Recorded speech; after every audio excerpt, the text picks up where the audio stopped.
Welcome back to Zero the Painter.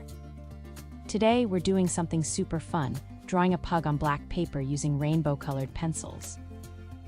If you love cute animals, vibrant art, and creative tutorials, you're in the right place. Don't forget to like, comment, and subscribe for more art inspiration.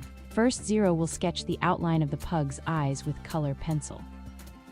Drawing on black paper is a bit different, but it makes the colors pop. Pugs are such adorable and expressive dogs, so Zero is focusing on capturing those big eyes and wrinkly face. Now it's time to bring this pug to life with rainbow colors. Zero is using vibrant pencils to create a colorful, eye-catching effect. Each layer adds depth and personality. This technique is perfect for beginner artists or anyone looking to try something new. To make the colors blend smoothly, Zero is using a colorless blending pencil. The black paper really makes the bright hues stand out. If you're watching this and thinking, I want to try this, grab your colored pencils and join us.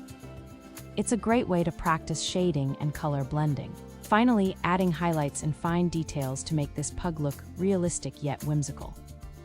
The rainbow colors give it a fun, artistic twist. We hope this inspires you to experiment with bold colors and unique techniques. Thanks for watching. If you enjoyed this pug drawing tutorial, give this video a thumbs up, share it with your friends, and subscribe to Zero the Painter for more art tutorials, creative tips, and fun projects. Let us know in the comments, what should Zero draw next? Thanks for watching, and we will see you in the next video.